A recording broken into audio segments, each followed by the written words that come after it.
This happened on New Year's Eve a few weeks ago. I had just moved to a small town for a new marketing job.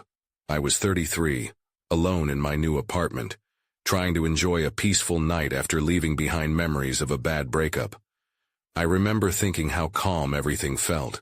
I set up some snacks and turned on the TV. The clock ticked steadily. At midnight, I heard a loud knock on my door. My heart jumped. I got up and opened the door. There was nobody there, just the chilly air. I looked down and saw a glass bottle filled with a clear liquid on my doorstep. It didn't look like anything I recognized. I shrugged it off, thinking maybe my neighbors were just playing a joke on me. After that, I went back to my living room. I noticed the light above my kitchen sink flickered. It started buzzing like a swarm of angry bees. My skin prickled. I told myself it was just old wiring or a faulty bulb, but deep down, I felt something was off. I walked to the window and looked outside. The snow-covered ground looked untouched, except for a few strange footprints leading away from my apartment. I felt a chill run down my spine. I looked up again and thought maybe I should go investigate. But before I could, I heard laughter coming from the park across the street. I peeked through the curtains, but it was dark, and I couldn't see anything or anyone. That laughter echoed in my ears. It sounded childish, but I was the only one around. My breath started coming faster. I wanted to shake it off, convince myself it was just kids from another apartment or something. But that laughter sent a shiver down my spine. I sat back down, my hands shaking. I turned on the TV to drown it out, but it only made the silence feel heavier. I kept glancing back at the door, half expecting a neighbor to drop by. Hours passed. The buzzing light grew louder. My heart raced every time I thought I heard a knock again. I kept telling myself it was nothing, but I felt like something was watching me, waiting for the right moment to pounce. By dawn, as the first hints of light spilled into my apartment, I heard the laughter again, faint but clear. I forced myself to look outside once more. The park was empty, just a few trees and the fresh snow. Then, there they were again, footprints leading back toward my door. I looked back at the bottle on my doorstep. I wondered if I should have opened it or thrown it away. I thought maybe I was just losing my mind. Was all of this real? I couldn't shake the feeling of being watched. My eyes drifted back toward the park. I could swear I'd seen shadows moving amongst the trees. But then I felt cold, an unsettling coldness that made it hard to breathe. And that laughter. It continued in my mind, even when I shut my eyes. The worst part? I couldn't tell if it was just a bad night or something darker lurking in my new town. Then I realized I might not be alone after all. The next morning, I couldn't shake the feeling that something strange was happening in this town. Dawn light streamed into my apartment, but it did little to ease the tension coiling in my stomach. I washed my face and paced the small space, trying to feel normal again. My mind kept drifting back to that bottle. What was in it? I grabbed my coat and decided to take a walk. I needed to clear my head. Maybe I'd see a neighbor and get some answers. Outside, everything looked different under the midday sun. The snow sparkled like diamonds, but the beauty felt surreal. I took a deep breath and headed towards the park. As I crossed the street, I noticed something in the snow. The footprints had led to my door, but now they continued into the park. I followed them, each crunching step amplifying my anxiety. I had never liked the woods, and now they felt like a maze designed to ensnare me. The laughter echoed in my head again. I paused, glancing around. "Hello?" I called out, more out of instinct than belief that anyone would answer. Only silence greeted me. I followed the footprints until they led to a large oak tree. There, I saw something carved into the side of the trunk. A small, crude figure surrounded by a ring of symbols. I stepped closer, curiosity battling my unease. I pulled my phone from my pocket and snapped a quick picture, wanting to remember what I'd found. Just as I was about to turn away, I heard it. A faint whisper, barely audible, pulled at my attention. "Help us," it said. The words sent a jolt of fear through my spine. I whipped around, but once again, I was alone. I stumbled backward, glancing at the tree, aware of how absurd I looked. It was just wind, I told myself. but the cold pierced deeper than the air around me. I hurried back toward the apartment, heart racing, mind spiraling. As I approached my building, I caught sight of the bottle again, glinting in the sunlight on my doorstep. I had been tempted to ignore it, but morbid curiosity took hold. What if it was tied to this? I bent down, unstoppering it. The liquid inside swayed quietly, almost beckoning me to take a closer look. I took a whiff. It smelled sweet but off, like something decaying under the surface. I felt my stomach churn. A sense of dread overcame me. That's when I heard it. The laughter again, louder this time and coming from inside my apartment. My breath caught in my throat. I stumbled back, eyes wide as I fumbled for my keys. I needed to get inside, needed to know what was happening. But just as I turned the key in the lock, everything went dark. The lights flickered and died, plunging me into confusion and panic. I felt like I was standing on the edge of a cliff, ready to fall into an abyss. This time, I wasn't alone. I heard whispers, and they were growing closer. I opened the door. The door creaked open, revealing a darkness thicker than the night outside. My heart raced as I stepped inside. Panic clawed at my chest.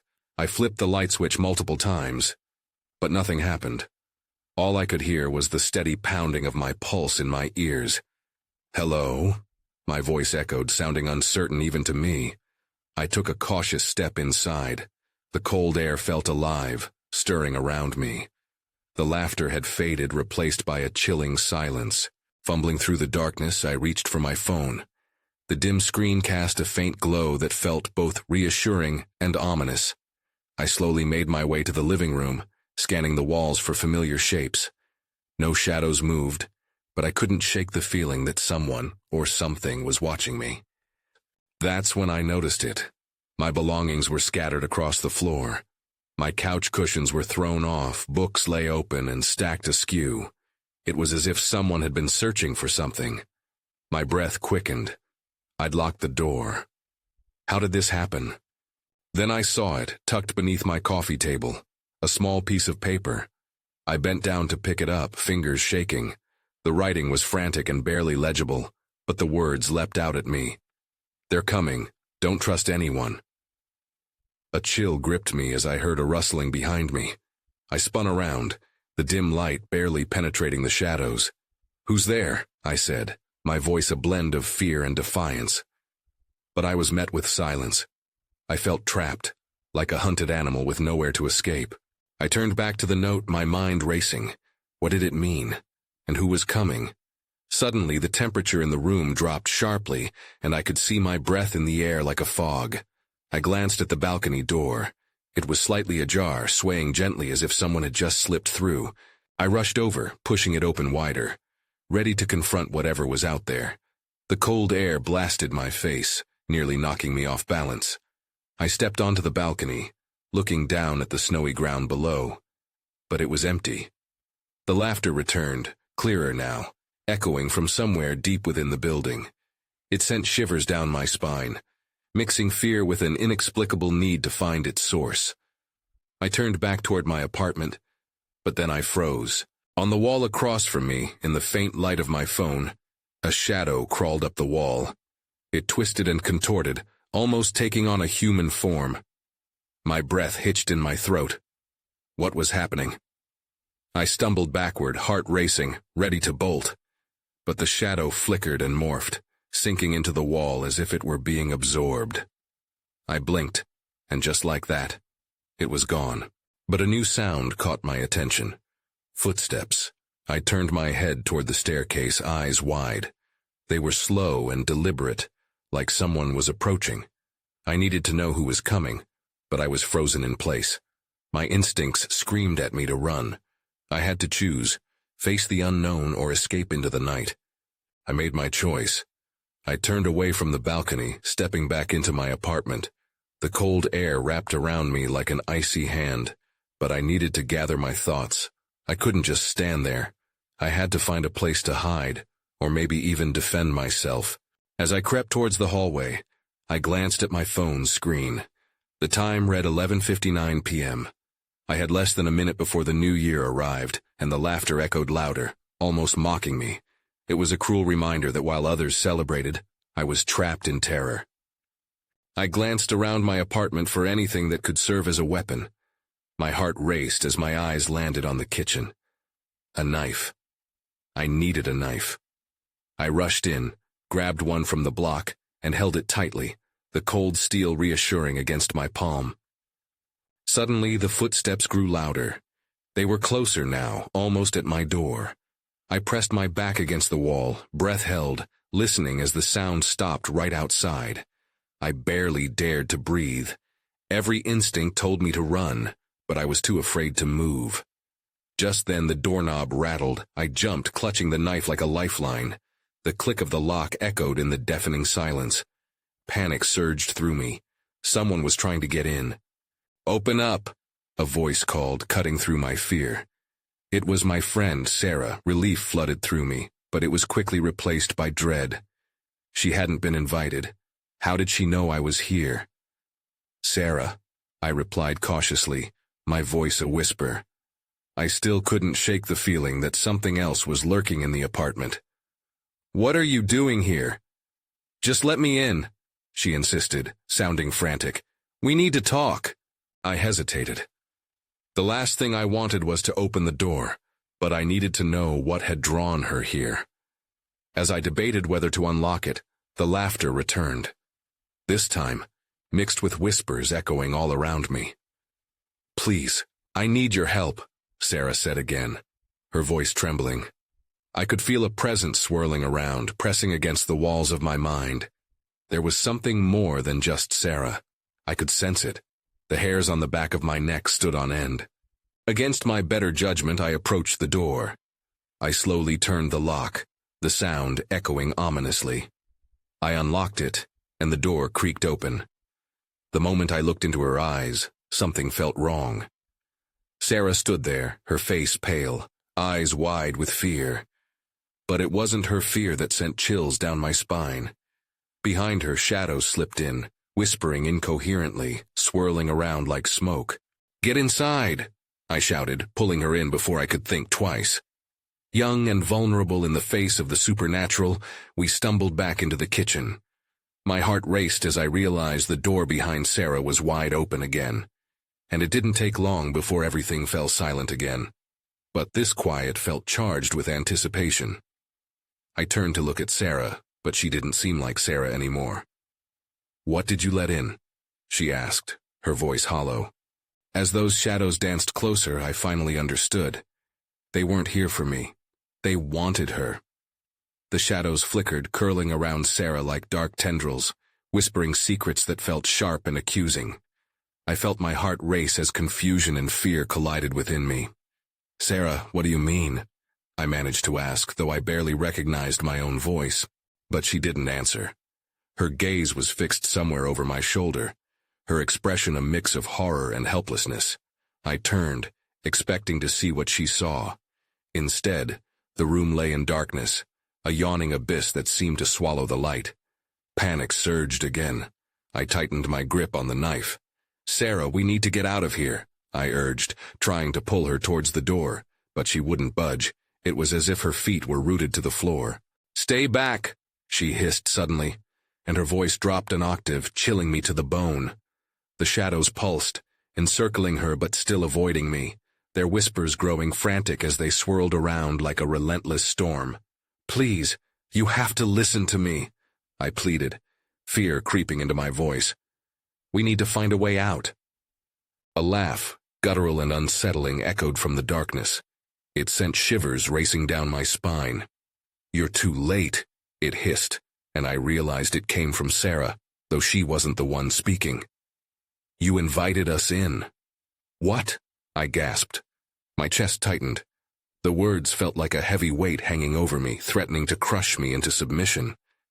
"I didn't invite anyone. You're my friend." "No," she said, though her voice sounded distorted, a grotesque imitation of itself. "You unknowingly opened the door." With a surge of desperation, I lunged toward the kitchen window, hoping to find another way out. But the shadows surged, blocking my exit. They twisted into dark shapes that pressed against me. the whispers becoming angry howls. I turned, ready to face Sarah again, but she was moving differently now, slowly, like a marionette controlled by unseen strings. "Run!" she yelled suddenly, her own voice breaking through. In that instant I saw a flicker of her true self. I didn't think. I dashed for the door, but it slammed shut before I reached it. The shadows roared, their presence thickening around me. I spun on my heels, the knife trembling in my hand, and like a drowning person grasping for air, I searched for something, anything, that could grant me safety. Then I noticed the floor. Faint symbols glowed in the dim light, sacred markings etched into the hardwood. I realized these were not just here for decorative purposes. Something was binding the shadows to this place. "What have you done?" I whispered, stepping back. The shadows howled in displeasure. As they surged forward, I dropped the knife and knelt down, tracing the strange designs with my fingers. The moment I touched them, a shock ran through me, and the pull of something ancient reached into my mind. I glimpsed countless faces, people who must have opened their doors, just like I had, inviting darkness in. Everything went dark. No sounds reached me. No whispers, no laughter, only an oppressive void. I could feel the shadows pressing against my mind, squeezing tighter. Then a heartbeat. It wasn't mine. And just when I thought I might drown in this darkness, something flickered back to life. A single candle illuminated, sending a golden light into the shadows. But it wasn't a candle. It was Sarah, kneeling and glowing, her essence wrestling against the darkness that had claimed her. Desperation flared in me, igniting a spark. I wasn't done yet. "Fight it, Sarah!" I shouted, my voice breaking through the void. The candlelight brightened, pushing back against the shadows like a defiant heartbeat.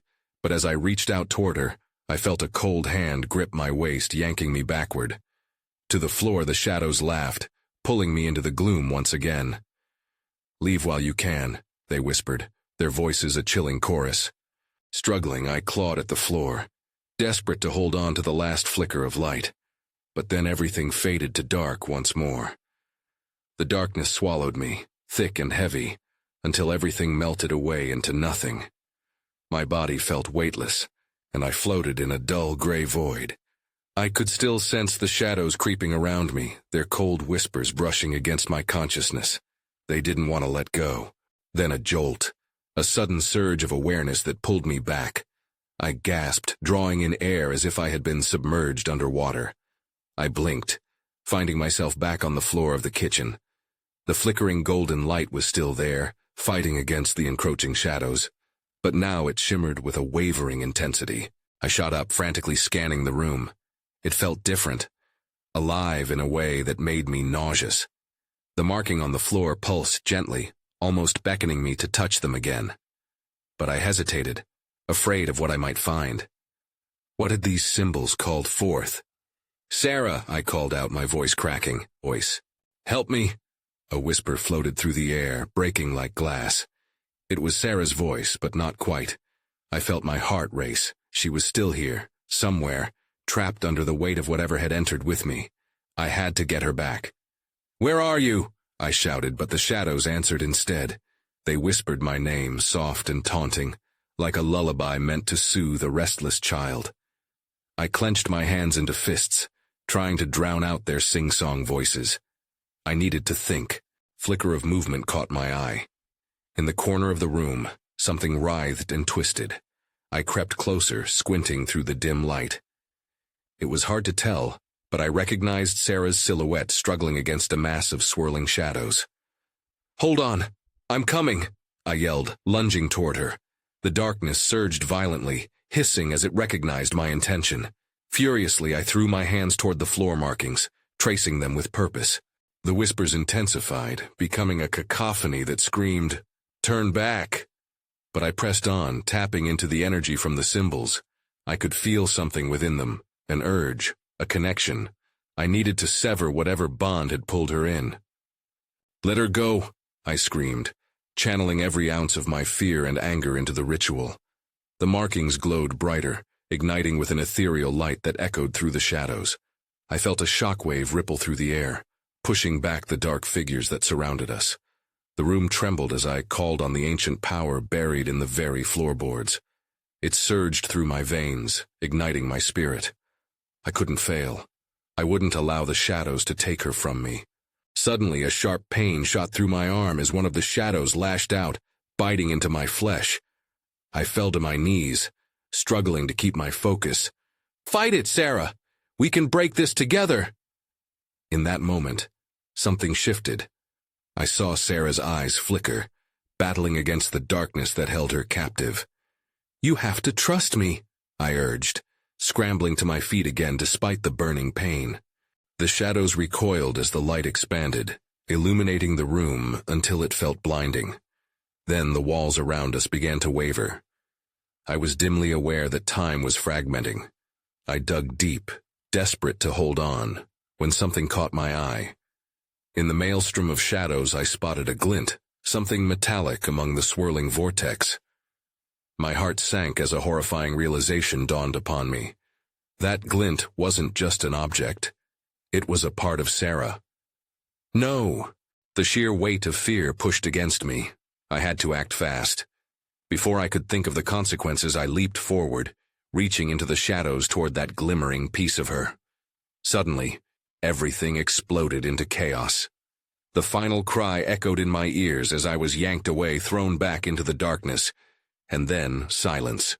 The silence didn't last long. I awoke with a jolt, my body rigid and my heart thumping loudly in my ears. I was no longer in the kitchen. Instead, I found myself sprawled on a cold, damp surface. My breath came in quick bursts as I pushed myself up, scanning my new surroundings. Darkness enveloped me again, but this time, it felt alive, shifting and whispering in tones that pierced through the stillness. There were no walls or familiar markings, just endless shadows that seemed to pulse and writhe with their own energy. Panic clawed at my chest. "Sarah," I called out, hoping my voice would reach her. The shadows responded, their murmurs rising higher, almost mocking my panic. "Help me," echoed in my thoughts again, weaker and more distant than before. I steadied myself, focusing on the urgency of the moment. If I was going to find Sarah, I needed to regain control. My eyes adjusted, and I caught sight of something. Movement in the blackness ahead. With each cautious step forward, I felt more enveloped by the darkness. Suddenly, a flickering light appeared, illuminating the area around it. I rushed toward it, my hope growing as I recognized it was a candle, its flame fighting to stay alight against the encroaching gloom. As I neared, I saw small objects strewn about, a collection of forgotten relics, broken mirrors, old toys, and torn pages. Each object was covered in dust, as if they had been trapped here for years. One item in particular caught my eye. It was a tarnished locket, half buried in the debris. I reached for it, brushing away the dust. The moment I opened it, a wave of cold air rushed past me. Inside was a tiny photo of Sarah, her smile radiant, yet tinged with vulnerability. A sense of dread coiled within me. Why was her picture here? As I fumbled with the locket, the shadows around me seemed to convulse, spiraling closer. No more hesitation. This place was feeding off my fears. I had to act. I slipped the locket into my pocket and turned to head back, but the shadows lunged at me, filling the space with icy fingertips that clawed at my skin. I stumbled, fighting against the pain that shot through me. "Let her go!" I shouted again, feeling the weight of desperation. Just then I heard another voice, deep and echoing, emerging from the darkness. "She belongs here now." A figure stepped forward, half hidden in shadow. My muscles tensed. I couldn't make out a face, but the presence felt familiar. It struck a chord deep within me, sending shivers down my spine. The figure extended a hand toward me, beckoning. I shivered with indecision. It was a challenge I couldn't ignore, but my instincts screamed at me to flee. The shadows thickened around me, their whispers morphed into a deafening roar that drowned my thoughts. The final echo of Sarah's voice throbbed in my ears. Before I could think, I turned and bolted, racing into the shifting shadows. I could sense the figure behind me, growing closer. "You can't escape," it bellowed, revealing a malevolence that froze me momentarily in my tracks. Then I pushed harder. I couldn't let whatever this was take me too. Each step felt as if I was tearing through a veil, and just when I thought I might find a way out, everything went dark again. I fell again, into another void. This time, I was not alone. Something cold gripped my ankle, pulling me deeper. My heart raced. I needed to wake up. I had to find Sarah. And then a glimpse of the candle flickered again, its light barely able to break through the dark. I reached for it, hoping it would lead me back to her. The moment I grasped the flame, I heard a voice, soft yet insistent. "Don't let go." It was Sarah. And that's when I felt it, a pull beneath me, dragging me into the depths of the shadows. With a sudden jolt, I was yanked from the darkness, the shadows clinging to me as I tumbled into a new space. I landed hard on a cold, tiled floor, the candle still clutched in my shaking hand. The flicker of light spilled out, casting long, creeping shadows around me. My eyes darted around. This room was stark and sterile, resembling a basement rather than the murky depths I had been in. Fluorescent lights hummed above, flickering erratically, their cold glow revealing more forgotten objects, rusted machinery, old crates and stacks of boxes piled haphazardly against the walls. I was alone, but the air felt charged, as if something unseen lingered just out of sight. "Sarah?" I called again, my voice wavering. The silence that met me was heavy. I had expected her voice, but it didn't come. Instead, the shadows crawled back toward me, their whispers eerily faint yet loud enough to nag at my thoughts. "Help me," echoed once more, but it transformed from a plea to a distorted chant, growing louder and more sinister. The sense of urgency crashed over me like a wave. I needed to keep moving. I began to explore, inching toward the nearest stack of boxes. Curiosity tugged at my mind despite the fear gnawing at my gut. What if Sarah had been here? I sighed, dismissing the thought. I needed to think clearly. As I reached for a box, I heard a soft scuffling noise from behind me. I turned quickly, heart racing again. No one was there, but the shadows now seemed to ripple, retreating further into the corners of the room. Then I noticed something on the floor. A piece of paper pinned down by a small pile of rubble. I bent down to pick it up. The handwriting was familiar, and my stomach dropped as I recognized it. It was Sarah's. "Help me. I'm trapped. They won't let me go." The message was frantic, almost frantic enough to shake the already tenuous grip I had on my composure. I barely registered the growing tremor in my hands as I shoved the note into my pocket, consumed by a desperate need to find her. Then the air shifted again. It felt thicker, heavy with a presence lurking in the shadows. A chill ran up my spine. I turned my head slowly, peering deeper into the gloom. That's when I saw it, a shimmering outline of the previous figure, its shape becoming more defined. It stood motionless, watching me with unseen eyes. I gulped. "What do you want?" The question slipped out, trembling with unsteady confidence. The figure remained silent. The shadows behind it thickened, and before I could back away, icy hands surged from the darkness, slithering around my wrists. Panic broke through, and I grasped the candle tighter, its wavering flame illuminating the malevolent figure. "Leave her alone!" I screamed, anger igniting desperation. But my voice felt feeble against the looming threat. The whispers grew louder, a cacophony shouting as if they were feeding off my terror. As I strained against the grip, I felt a compulsion, a tug in my chest drawing me toward the figure. It wasn't a friendly invitation, but rather a dark command. The more I resisted, the stronger it pulled. Just then, the walls of the basement began to shake, dust raining down from above. "Find the truth," the figure rasped, just before everything blurred around me. Then everything went dark again. The candle extinguished, plunging me into a void where nothing was tangible, and I was left alone with the suffocating silence. I needed to wake up. I had to find Sarah. But with the shadows closing in once more, I now feared that I was running out of time. I gasped as light flooded back into my vision, blinding me for a moment. I squinted against the brightness, trying to gather my thoughts. The cold tile was gone. replaced by soft carpet beneath my weight. I blinked rapidly, trying to make sense of where I was. Instead of the eerie basement, I found myself in a dimly lit living room. Glimmering decorations hung everywhere.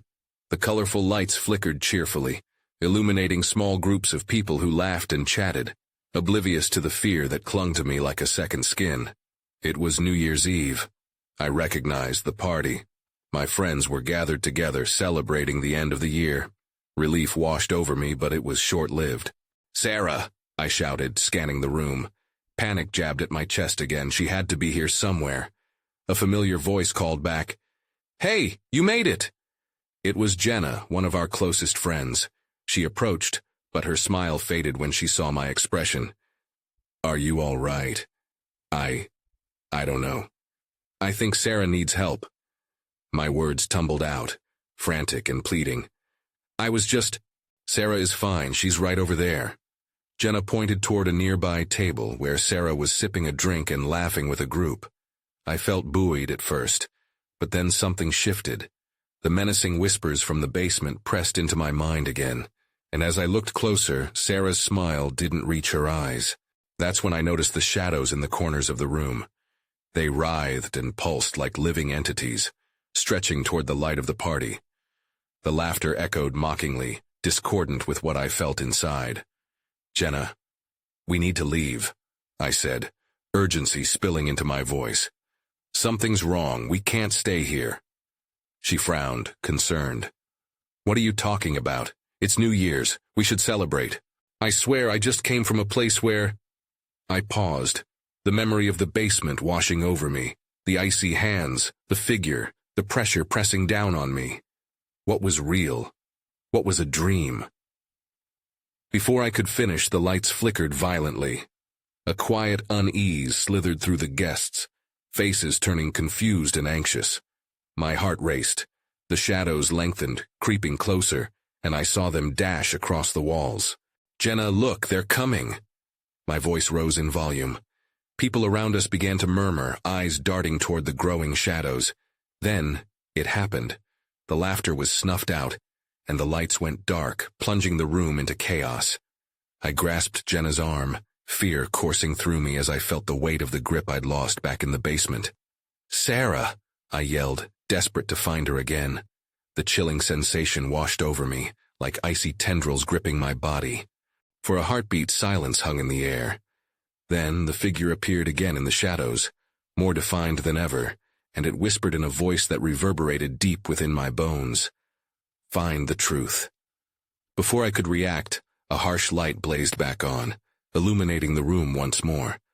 But now no one was there except me and the lingering shadows that drifted towards the corners, retreating moments before I could grasp their significance. Just then I felt something brush against my arm. A cold piece of paper slipped from my pocket, and I looked down to find it blank, nothing but a testament to the madness I had just begun to unravel. I shivered, understanding that whatever haunted me had followed. And as the music began again, I knew it wouldn't be long before I had to confront whatever darkness lurked in the light of this New Year's celebration. I was stumbling in a whirlwind of shadows. The laughter and chatter of the party faded into a distant hum, swallowed by the reality creeping back in around me. No one remained. I felt more alone than I had ever felt, my heart racing against the silence. "Sarah!" I shouted again, my voice cracking. But there was no response. I stood amidst those flickering lights, sensing the shadows at the edges of my vision, a hungry darkness ready to engulf me. The cold grip of the unknown twisted around my throat. Cautiously, I stepped toward the doorway, the candlelight still flickering in my grasp. Just as I reached it, I was plunged back into darkness. Panic surged through me as shadows danced and twisted, their whispers becoming a cacophony in my ears. "Help me." The words were no longer a haunting echo but a chilling command reverberating through my being. I had to respond, to find her. This wasn't just about me anymore. I had pulled Sarah into this. With sheer determination, I pushed against the impenetrable shadows, grasping at the last flicker of courage I had. I had felt the bond we shared through all of this. I couldn't let it break. I had to keep moving, forcing myself to remember the warmth of her presence. Suddenly a blinding light erupted around me. Not just any light, but the candle. The same one I had let go of when the darkness claimed me. It flickered back to life, illuminating everything in a warm glow that peeled back the layers of shadow 1 inch at a time. "Sarah!" I called out again, seizing the moment. The shadows recoiled, convulsing as the light pressed in closer. I ran, the barriers of darkness retreating as I chased the spark of Sarah's essence. I felt her there. I had to believe it was true. Then, something unexpected happened. My feet found purchase on familiar ground, the kitchen floor where everything began. I spun around, scanning every corner, every detour of light and dark, breathless with anticipation. Sarah. At the far side of the room, illuminated by the candlelight, was a figure. I hesitated, my heart racing when the shadows writhed and formed around it, a pleading whisper rising from the darkness. "Help me." It was Sarah, her form almost translucent. The shadows twisted around her body like a cocoon. I felt the warmth inside the candle expand and push the darkness back little by little. But something wasn't right. "You have to break this," I shouted, my voice carrying a newfound authority, hoping it would reach her. "Help us." An anguished echo joined her voice, a choir of trapped souls begging for release.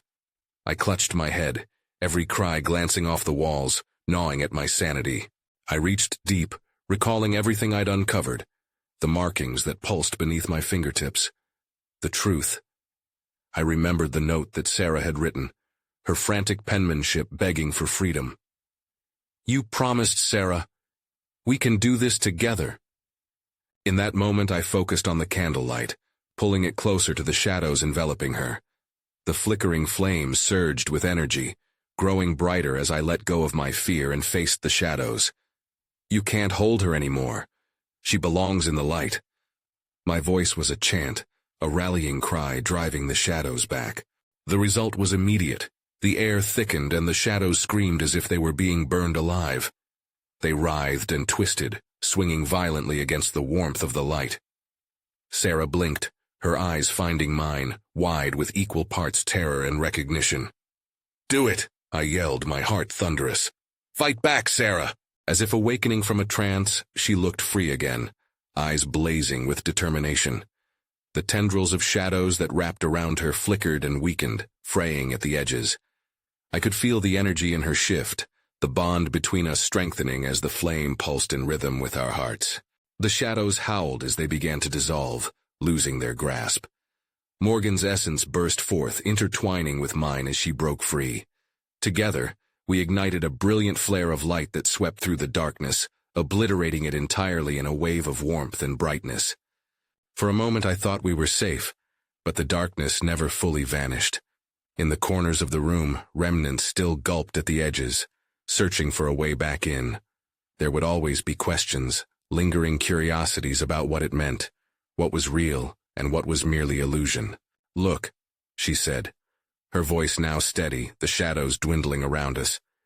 "We made it." But I sensed an unease lingering in her eyes, reflecting the truth we both understood.